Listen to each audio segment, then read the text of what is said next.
3 avocats sont chargés de défendre Cédric Jubilard, accusé d'avoir fait disparaître sa femme Delphine avec qui il était en procédure de divorce. Ils défendent la présomption d'innocence de leurs clients et estiment que les preuves ne tiennent pas la route.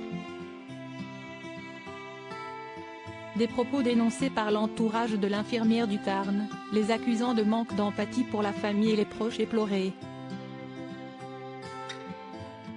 Depuis le premier jour, les proches de Delphine Jubilard, née au Saguel, s'activent pour retrouver une trace de la jeune femme, disparue brutalement dans la nuit du 15 au 16 décembre 2020. Un groupe a d'ailleurs mis en place une page Facebook soutien aux familles de Delphine au Saguel, qui rassemble les initiatives faites pour faire avancer l'enquête et honore la mémoire de celle qui était particulièrement aimée par tout son entourage. Parfois, la colère submerge les animatrices de la page, notamment envers le mari suspecté de meurtre, Cédric Jubilard, mais aussi ses avocats. L'artisan de 34 ans est défendu par un trio d'avocats depuis qu'il a été en garde à vue puis incarcéré en détention provisoire pour homicide par conjoint au mois de juin 2021. En effet, la justice estime qu'il y a assez d'éléments à charge pour le garder sous les verrous le temps que l'enquête avance. Pour porter sa voix en justice, l'homme peut donc compter sur Emmanuel Franck, Jean-Baptiste Allary et Alexandre Martin. Un trio que les proches de Delphine ont pointé du doigt dans une publication du 29 juin qui s'insurgeait des phrases choquantes que le présumé coupable a dites sur sa femme comme « je vais la tuer, l'enterrer et personne ne la retrouvera ». Des mots qu'il a tenus quand son couple battait de l'aile et se dirigeait vers un divorce.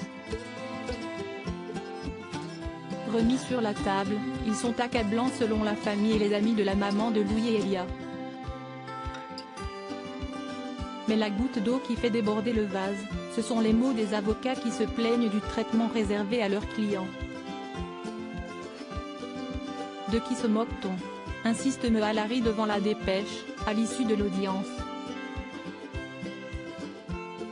On veut nous faire croire que Cédric Jubilard a éteint son téléphone à 22h08 parce qu'il savait qu'il allait tuer sa femme ?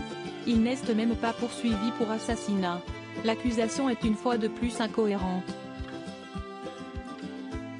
L'une des animatrices de la page en soutien à Delphine a donc écrit en réaction le 28 juin dernier, « Mais de qui se moque-t-on ?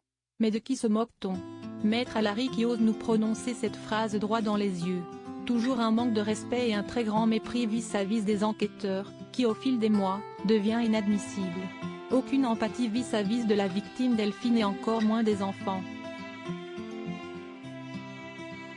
Le lendemain, l'autrice du post a ajouté en commentaire, « La justice est trop gentille avec ces 3 avocats.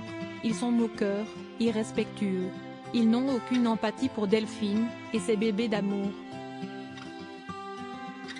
Juste une honte.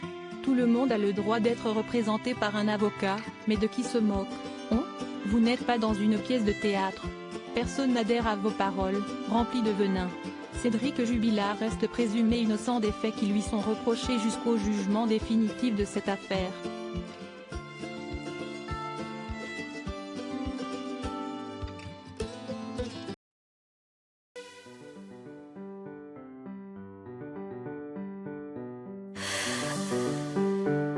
The man I love just had